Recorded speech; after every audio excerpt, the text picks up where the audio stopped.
Well, good afternoon, everybody. It is noon. Welcome to the All Around Town Radio Studios. And we are here today on Wednesday with the band.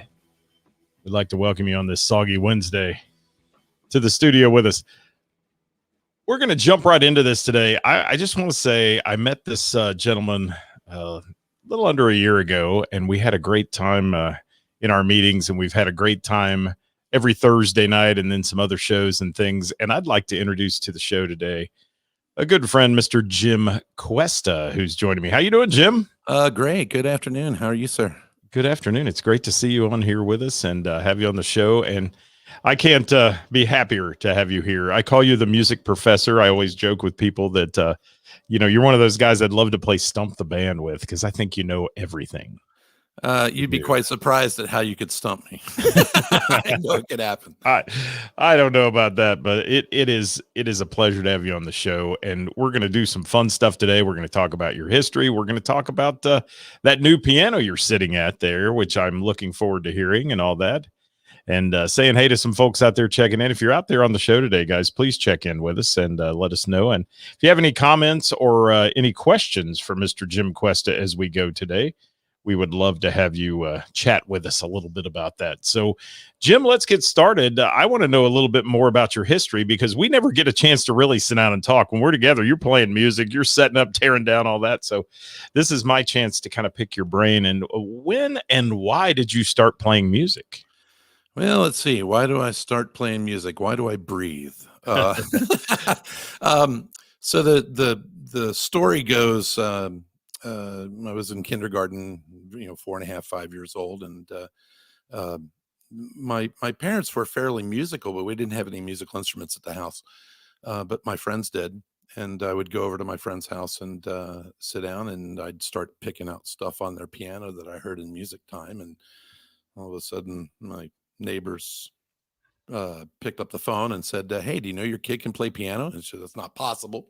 We don't have a piano. So they came over and spied me one day and said, well, we're going to have to do something about that. That Christmas, a Magnus chord organ showed up on the under the tree, and I wore it out in about 3 months. And then so they took me to the Wurlitzer piano and organ store at Track County Mall. And while they're talking with the salesman about a piano, I jumped up on the biggest organ that they had there and started playing stuff that I had heard in kindergarten. And they said, well, that makes more noise than that piano does. So let's go with that really tiny one over there.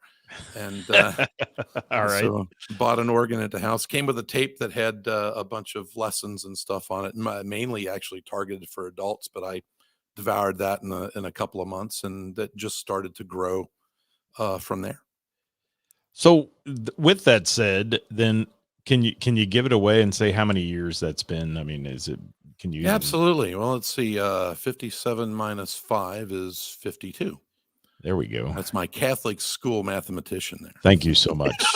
For everybody out there, we just want to make sure we clarified that. So first of all, Jim, you're such a professional, and I watch you and your eye movements and your leading of the band on the Thursday jam, which we're going to talk about later, is amazing to me, and how you can just turn and even in your DV8 group, as you throw an eye look to somebody to end the song or to start the song. It's amazing how you guys all have that kind of ESP between each other and make it work.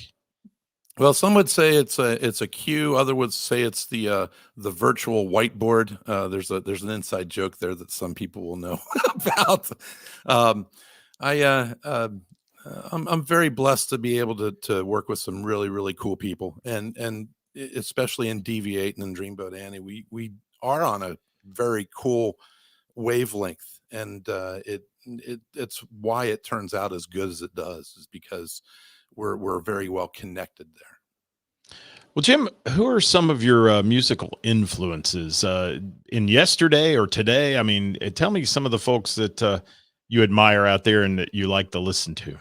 Well, the standard answer goes something like this. I mean, Jordan Rudess is obviously a huge in musical and personal influence. He not only is he an incredibly gifted and talented and well-schooled musician, but he's also an incredible human being. I've met him on a couple of occasions. they've had something called Key Fest, which was held up at Sweetwater Sound up in Fort Wayne, Indiana. And so I got to meet him a couple of times and really sit down and talk with him and just experience not just what he is, but who he is as a person. And I really connected very well with him. And he's an incredibly gifted, you know, 18 years at Juilliard, and then became an electronic musician and did his things with a couple different bands, including the Dixie Dregs, and ended up with Dream Theater, which is where pretty much everybody knows him from. Keith Emerson, obviously, Tony Banks, Rick Wakeman, John Lord. You know, I'm a big prog head. All right. But then when I get away from the typical ones, you know, I have to list Peter Gabriel as an amazing keyboardist and sound structurist. He would do some amazing things with new technology. The Fairlight and the Synclavier were big for him, and he would do amazing things with that. Kevin Moore, the original keyboard player for Dream Theater, Mark Kelly from Marillion, Jeff Downs from the Buggles in Asia, Neil Morris from Spock's Beard. There's a guy named Chris Busby from a band called Echoland that had just created some incredible progressive music, very complicated stuff. John Evan from Jethro Tull, Steve Walsh, and now Tom Brislin, who I've got another side story about Tom Brislin, but both of those gentlemen play keyboards for Kansas. Steve Walsh in the past, Tom Brislin currently, and then probably Jim Gilmore from Saga. Those are my influences. Have been not just people that play very well, but people that have taken technology and have done really cool things with technology. The sounds that they've got out of synthesizers and running them through processors. Today, it's so easy to get that sound because technology has caught up with where our brains were back in the 80s and 90s. But back then, you really had to run through some hoops in order to make it sound as big and as good as they did. And so that's where I go with that. Well, and that's a long and distinguished list. It is. And you spend a lot of time in bands and things playing cover tunes. And is there a favorite group of yours to play? Because I see you get really animated to certain songs on stage, and that keyboard starts spinning and the things start happening up there. You know, I've seen obviously Frankenstein. When you do that, it's that's in your wheelhouse. It is. I got to see Edgar Winter down at he played down at a place called the Hurricane Surf Club that is no more. It's like the I think the 20-yard line of the practice field of Paul Brown Stadium down there. But he came and played that. I'll tell you who actually really turned me on to that, and I mentioned this at the Remember benefit this Sunday. Greg Buckley was a local musician, amazing keyboard player, and also one of the guys that would take technology and push it to its limits. When I saw him back at the U-Turn somewhere in the mid 80s, he had a CP70 electric piano. He had a Mini Moog. He had an Oberheim something. He had a DX7 when those were first coming out. And he played Frankenstein and just blew my mind with how realistic and how lifelike it, or you know, album. He covered it so very well. And we became very good friends after that. It became a game of one-upsmanship on, well, what did you get this week or this month? There we go. But spending money on machinery there. Well, yes. But that's you know, the sounds that he created from that were just tremendous. Well, I want to go back in time real quick before we get to your new piano, because we're going to talk about that new piano. But let's go back in time for a second and chat about. Do you remember the first song you ever learned to play? Not off the top of my head. However, and that being the case is because, you know, when I was picking out these things in kindergarten, it could have been anywhere from Baba Black Sheep and Twinkle Twinkle Little Star, something like that. But I remember specifically that my parents, there was a song called Somewhere My Love, theme from Dr. Zhivago. Oh, yeah. I know that was that Spanish Eyes and Alley Cat were three that I learned very early and became staples in everything that I did for the first probably 10, 12 years of my playing career. And I have to say hi to Jennifer Questa. I can see her in the mirror. Hi, Jen. He says, "Oh no!" Yes, yes. It's not like one of those Zoom meetings. Hopefully, she has clothes on and all that today. But there were clothes. Yes. It doesn't show up. We're gonna move into your new piano. Speaking of spending money on machinery or technology, as is referred to, you have the coolest new piano. It's a Yamaha, right? This is the biggest blessing that I've been able to acquire. I mean, and I've been able to put together my ultimate keyboard rig for playing live, the Kronos and my EX5. The EX5 I've had for almost, I want to say 25 or more years. And then all the things that I have inside my Mac Mini, that's all part of that. But this Yamaha piano, I've never had the good fortune of having a piano at the house. I did have a digital piano that I found at a garage sale. That's a great story with that. But my stepdaughter and my two of my grandkids are actually learning on that now. And I wanted something that I could actually start to learn how to really become more technically efficient and proficient, and to really put my hands on a real keyboard. And I've got, let me change my camera angle and you can see part of it. Yeah, let's take a peek here at the. There we go. Ta-da! There it is. All right, we'll widen that shot out and let everybody have a chance to see what's happening. And this, I mean, it's a beautiful Yamaha. It's a CLP 795, and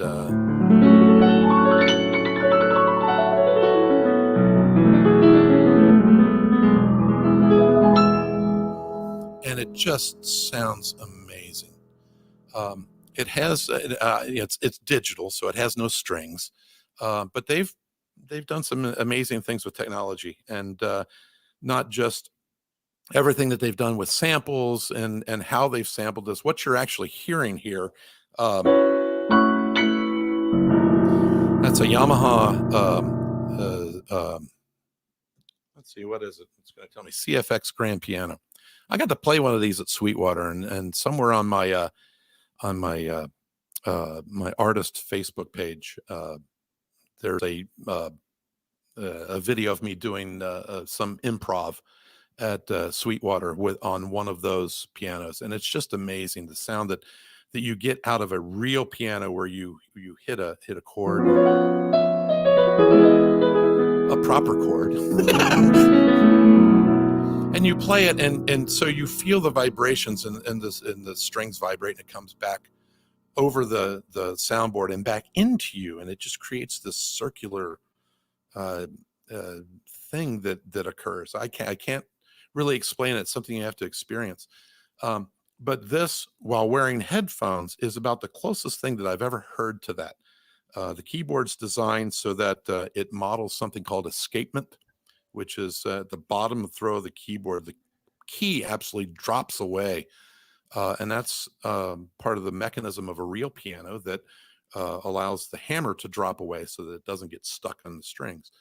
And this is the first piano that was actually modeled so that a concert pianist, classical concert pianist, could actually use one of these and get the same type of feel and response. Typically, they can't practice on a digital piano otherwise, but they've done that. And so, as part of this, it came with a bunch of exercises and things, and I decided to take on learning a Chopin etude, which I've just started the very basics of. And let's get the folks out there, Jim, to tell us how it sounds. Make sure we've got good sound going here, because Jim and I hear a different sound than you may hear on the Book of Face.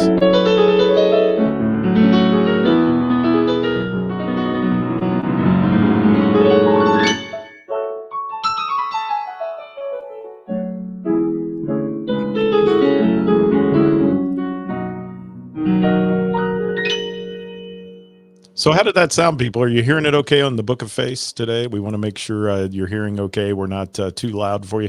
Jim and I hearing it in our ears are a little different than what you may be hearing it. Thank you, Dave Yeck, for throwing that link to Jim's stuff in there, and we appreciate that. Watch that after we get finished, guys, if you will.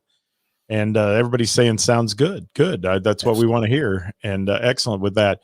So, Jim, can you show us a few of those tricks it has? And we talked about it having good weighted keys and all those kind of things. Can you show us a few tricks that it has and some of its sounds? Well, I mean, it does have a series of other sounds in it, which is kind of interesting. And you're going to hear a little clicking back and forth to see what it sounds like. So it's got the CFX Grand, and it also has a Bossendorfer, which is a little bit darker and a little bit more mid-rangey. It's a German grand piano. It's got upright piano, studio grands, bright grands. There's a rock grand someplace that I do some of my Billy Joel stuff with.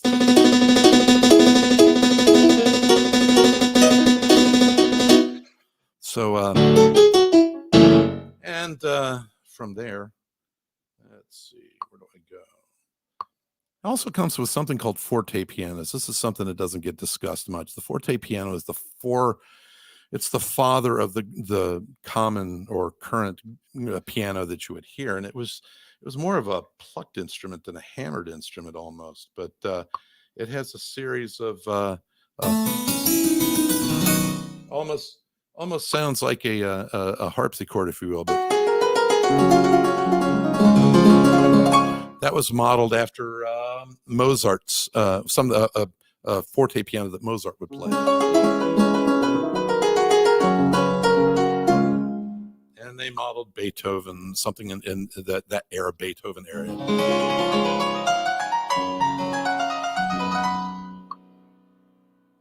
And Chopin. I don't know. Maybe if I do that etude, I'll have to do it with the Chopin. But you hear it's a little different sound. It's not as rich and beautiful as what they have today. So which is new. It came with a bunch of electric pianos and the typical DX7 stuff. That's a Rhodes or a Wurlitzer, I think. But if you're listening to stereo, you're going to get really dizzy. All right. So play us a tune, Jim, will you? Give us some of your talent here as we move through this today. Well, if you'd like, I've been with Kevin and the folks at the Bell and the Bear. I've been doing a bunch of Billy Joel stuff, but there's stuff that we haven't had the opportunity to do. And if my voice will hold out, I do have something. I've created a bunch of tracks or stuff so I could actually play solo and play along with something. And so the track of these things are stuff that I've done down in my studio. And if you'd like, I'll get through this Billy Joel tune. Yeah, let's do it.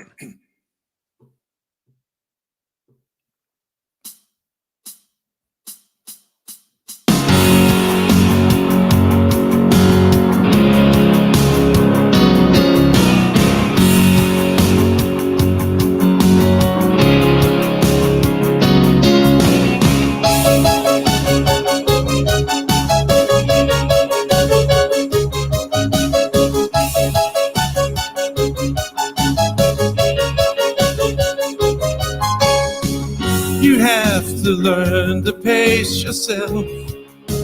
Pressure, you're just like everybody else. Pressure, you've only had to run so far, so good. But you're welcome to a place where the only thing you feel are loaded guns in your face. And you'll have to deal with pressure.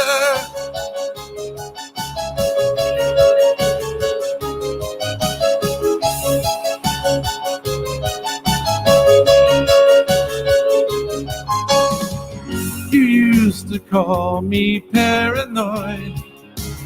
Pressure, but even you cannot avoid pressure. You turn the tap dance into your crusade.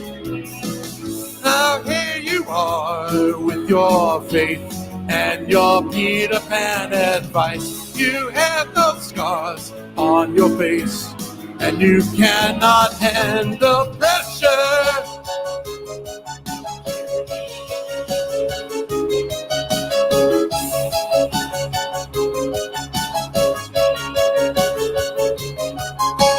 All grown up and no place to go. Psych 1, Psych 2, what do you know? All your life is Channel 13, Sesame Street, what does it mean? I'll tell you what it means. Pressure.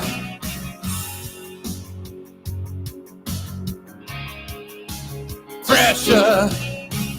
Don't ask for help, you're all alone. Pressure.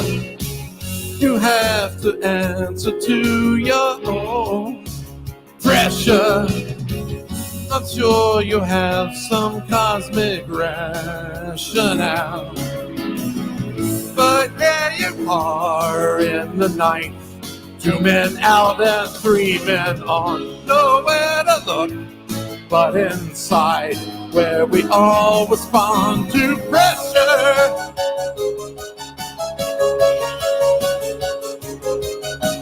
Pressure.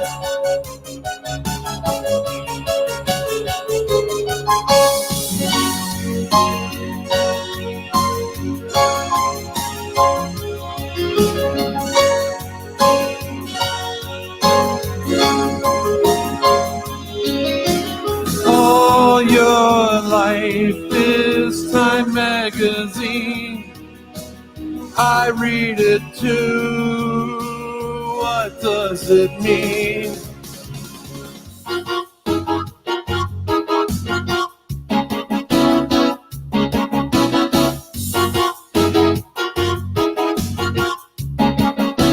Pressure!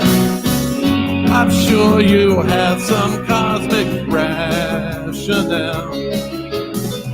But here you are with your faith and your Peter Pan advice. You have no scars on your face, and you cannot handle pressure.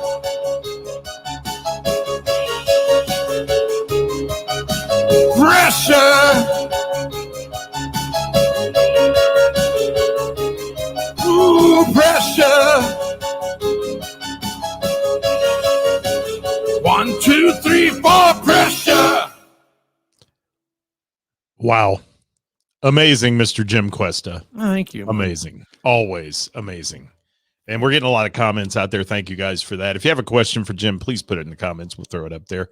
Saw one earlier from Gary. Let me see if I can find it. It's scrolled way up, but let me see what I can find. There we it may be in here. There it is.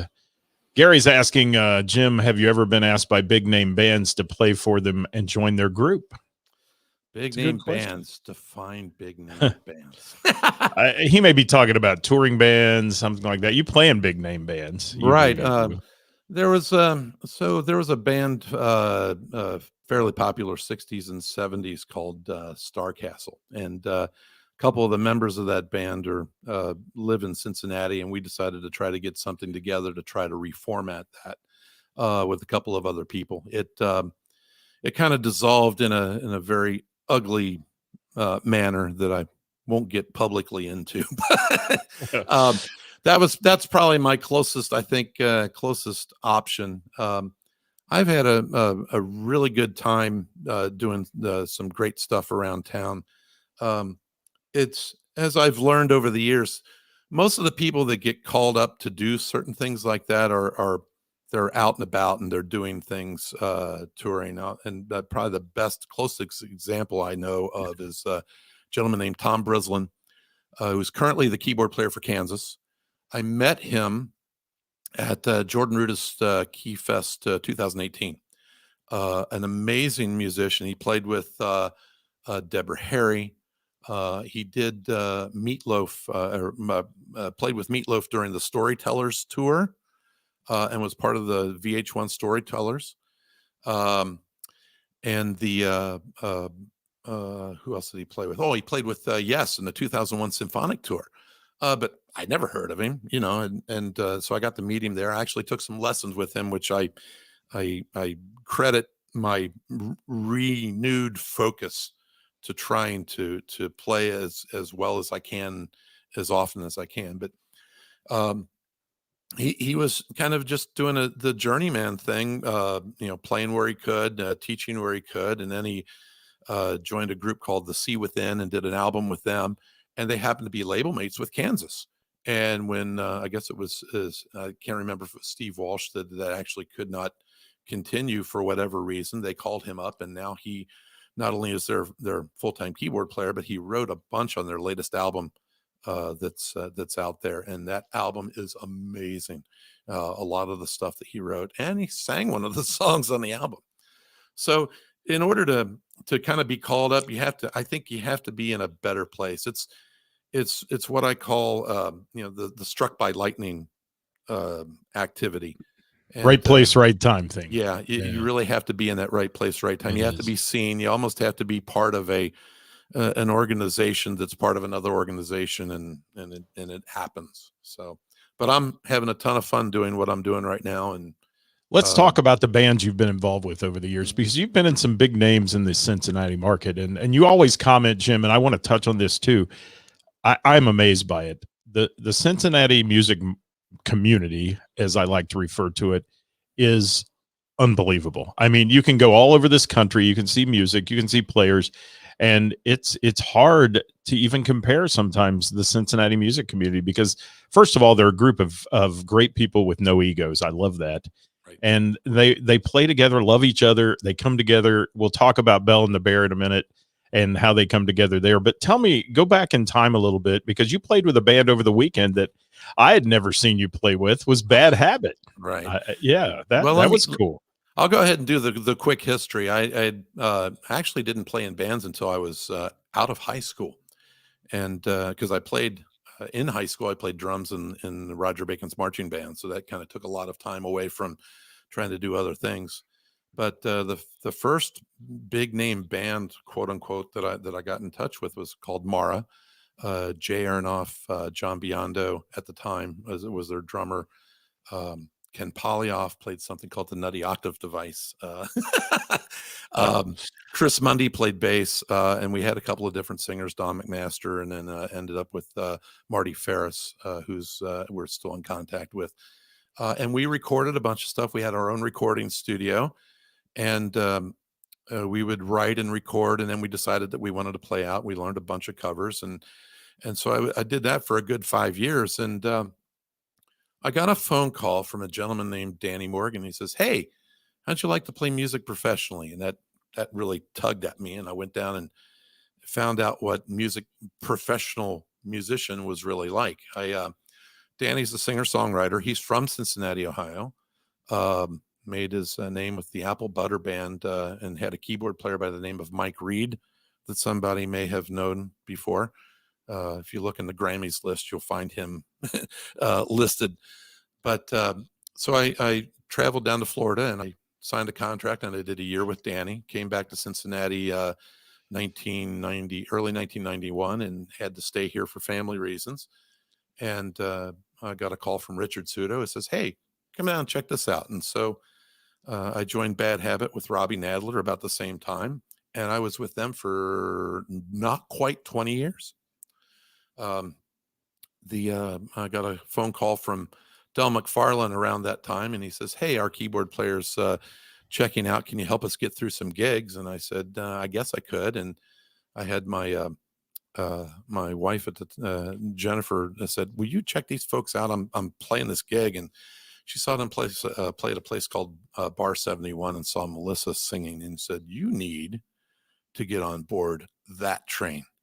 I said, "Well, okay." So I asked them to give me a song list. We went and did some rehearsals, and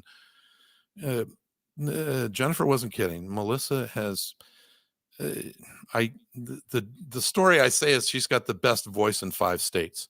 Yeah, absolutely. And it's more than a voice. There are so many amazing people that come to the Bell and the Bear on Thursday, and I don't want to slight anybody.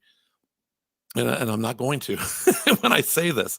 There are so many amazing vocalists of all kinds, but especially female vocalists that have come out there and sang and join us on stage. Melissa and Ann Coleman both have this magical thing that happens when they sing, and it's just that it's, I'll use a studio analogy. It's the sparkle in a track that appears all of a sudden, and it's just magical. And so I've been very blessed to be part of that project for the better part, I guess it's 12, 13 years now. Oh, those And ladies are amazing. And yes, we they are. recently did a show called the Southern Bells, and Right. with a lot of female talent from down in that area. And it to me, as you said, it's magical when Melissa takes the stage with DV8 or with Dreamboat Annie and Ann together. There are some things. I mean, I watched the other night as somebody cried at the Dreamboat Annie show listening Yes. to them sing. I think it was Dog and Butterfly when they were singing maybe a different tune, but there's a lady in the audience there at the front of the stage that's just bawling her eyes out because music moves people, and Melissa and Ann both have the ability to capture you and suck you into that stage and make you feel like you're such a part of what's going on. Yes, without question. It's so cool, and you being a part of that, and that's where I wanted to chat earlier about. You're kind of, I don't know if it's official or not, but you're like the director up there. You're the musical director, and it seems like you're starting things off. You're telling them when to end the song, and everybody ending it. And you've got your production guys who are amazing, who do the blackout the minute you're done, and it's just like being at a major concert, man. Well, they do call me Song Nazi. Well, I've seen that look too. I've seen that look at Bell and the Bear. That's what I call the Tim Barnhorse look. You turn around and give him that. Yeah.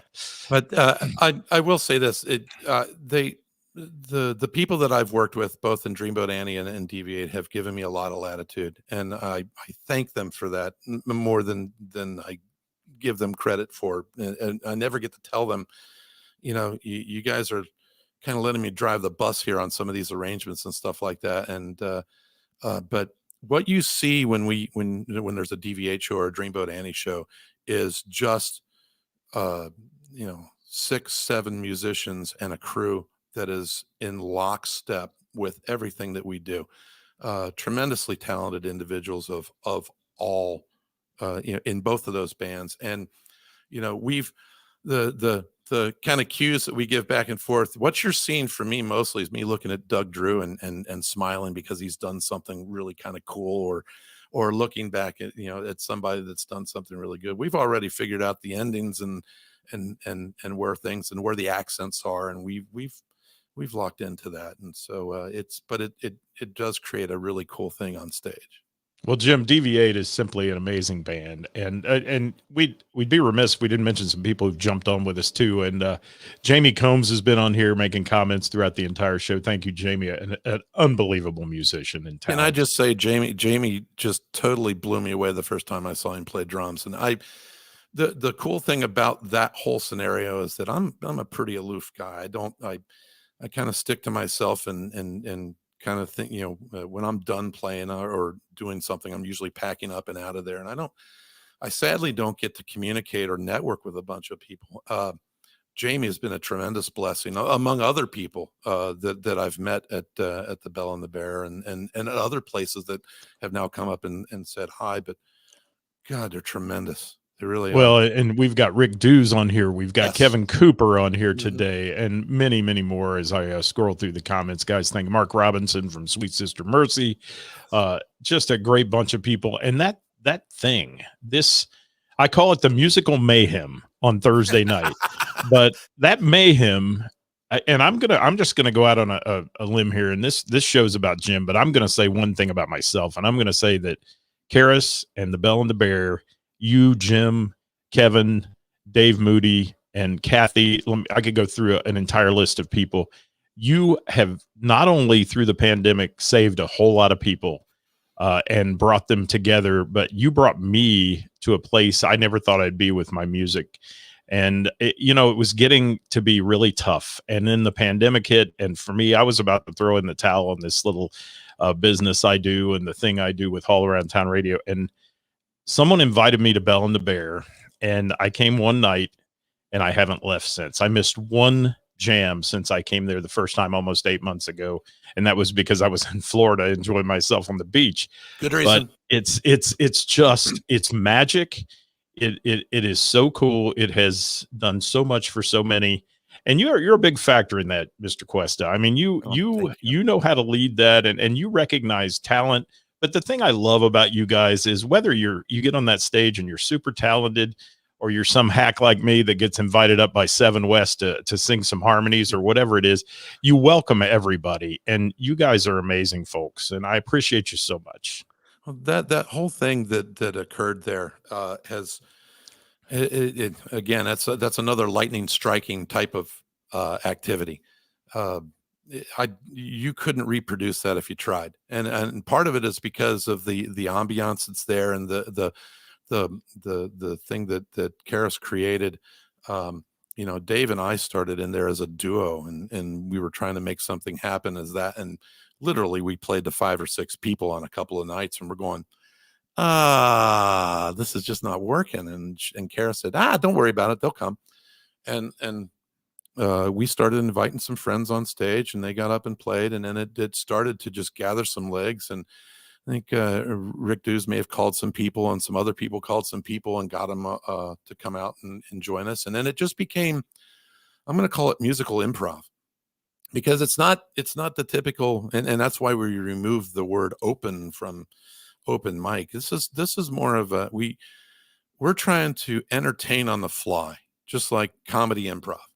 And the idea is to try to get the audience, you know, the amazing Cincinnati fans that come to see whatever's going to happen that Thursday night, which God only knows from Thursday to Thursday what'll happen. Well, you had an accordion last week. I mean, what else can happen, you know? And they were amazing. That was fantastic. It was amazing stuff. Very rarely are you disappointed by anything that happens on a Thursday night there. And I'll give kudos to Kathy Laverty for starters, because she's like the gatekeeper. And then, you know, Kevin kind of does it. I'm usually talking to people saying, all right, what key you playing in? And, you know, let me see if I can make sure that it's the sound's up for that. But everybody plays their role, and it just seems to really, really be cool. And everybody loves it.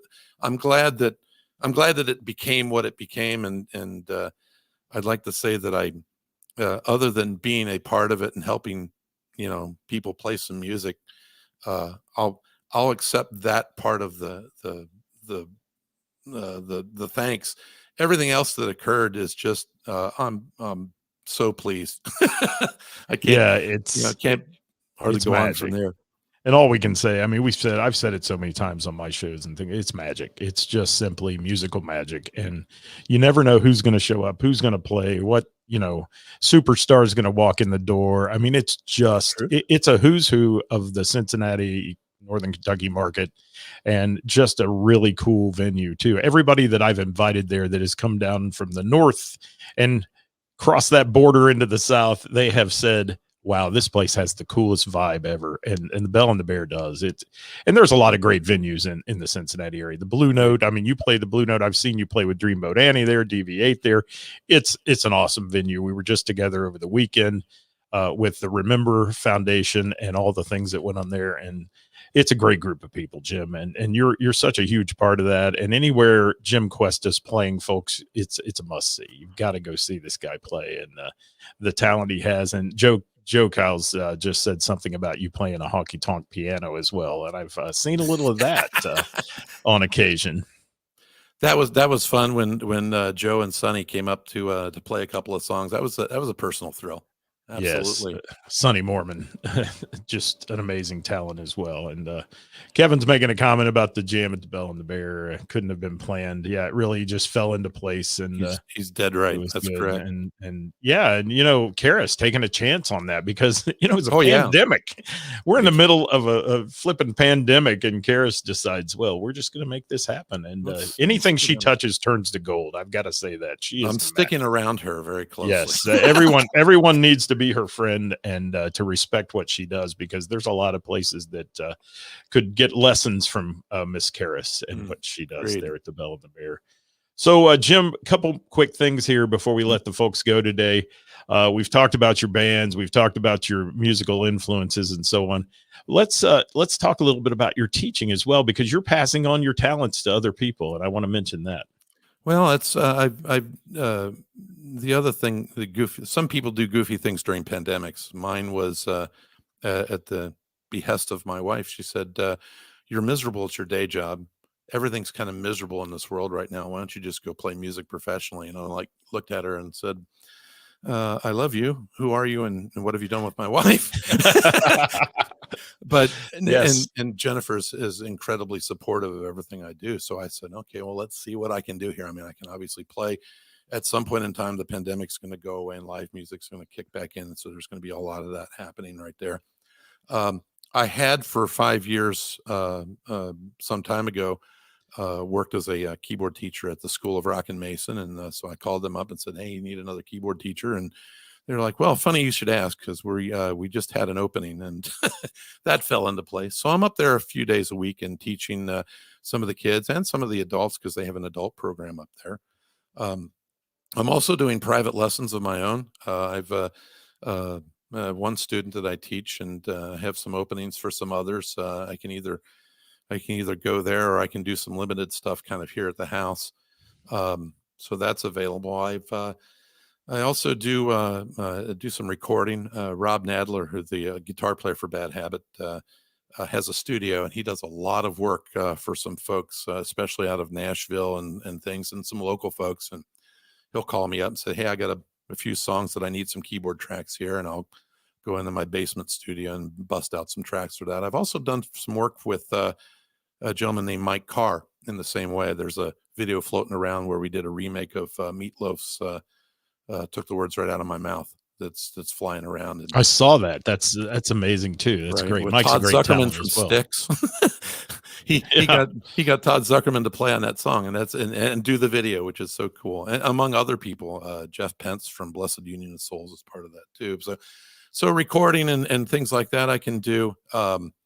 I've been very blessed to be very technically oriented with some of my equipment. So I do, teach main stage programming on my website, jimquesta.com. I have some sound sets there that I sell off the website, but I do custom programming and custom rig configuration for people who are into that. There's not many keyboard players around town, sadly. But anybody that would like something like that, or like to be educated on some of that software and some of the cool things that are out there, then that's something that I can do and do on a regular basis. Well, totally amazing, Mr. Questa. And you mentioned Jennifer. We've got to say anybody that allows you to buy a car with keys on it, because Yeah. basically that's what you did with that keyboard. Yes. Yes, that's good. That means things are working well. And Dave Yeck, thank you for being Mr. Drop the links in here. He's dropping the Meatloaf cover link in there right Sweet. now. So thank you for that, folks. You can watch that after the show as well. And we appreciate everybody that's on here today and supporting local music and supporting our Wednesday with the Band program. We're so excited about doing this and being able to feature some folks like Mr. Jim Questa, who I will say I was wowed by you the first time I saw you play, and I continue to be every day. And Thank you, Scott. you do some of your own stuff too. You do some of your own music, right? Well, I've written, I wrote one song when I was, trying to put the Star Castle project together. That remained in my possession, and so I have that kind of in my back pocket. I've got another one that I wrote with Melissa in mind that I've been having a hard time trying to funnel the information so that we can actually get that together. But at some point in time, that's going to come to fruition. Love you too, Melissa. She's an amazing woman. She is, absolutely. I want to bring this up really, really quick. Tomorrow at is it at Tower Park or something like that over in Fort Thomas, Kentucky, the Northern Kentucky Legends is having their induction, and Chuck and Melissa Reed are going to be inducted into their Hall of Fame. I'm going to be blessed to be able to back up Melissa, and we're going to do a piano vocal thing to very early in the night, and then DV8's going to play. Also, there's an amazing band called Swan. They just released their own album of original material, and they're going to be inducted and doing their stuff. That's starts around, I believe, 6 o'clock at Tower Place, I believe it's called, or Tower Park over in Fort Thomas. And I've done that once before when Danny Morgan was inducted into that. Danny asked me to come and play, and Mike Reed showed up for that, and I got to share a piano with Mike Reed for a song or two, which was really cool. But that's happening tomorrow if everybody can make it up there. And then, of course, if they're not interested in that, get over to the Bell and the Bear and join Jamie and Kevin and the gang, and they're going to be doing their thing there. I may show up late if I can get out of there in time, but that's all going on tomorrow.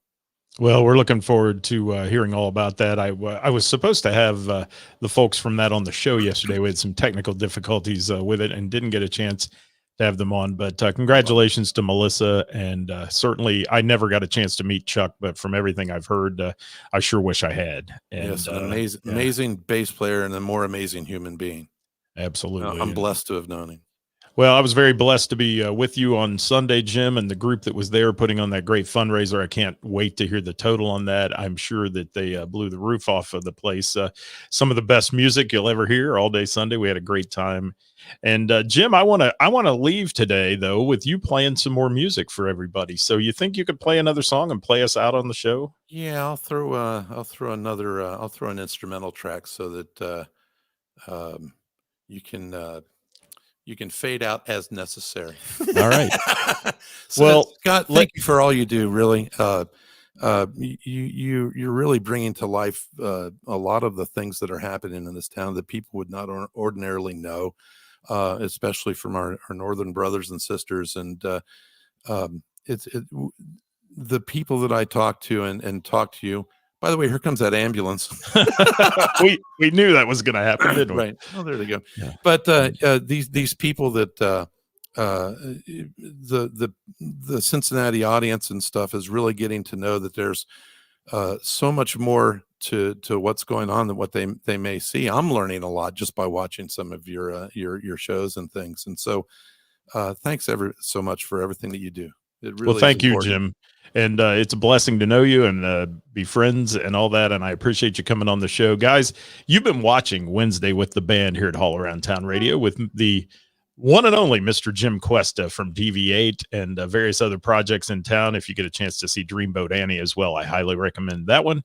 So thank you, Jim, for being my guest today. We're going to let you play us out today. We'll be back with you tomorrow with Who's Playing Out, brought to you by Froggy's in Monroe.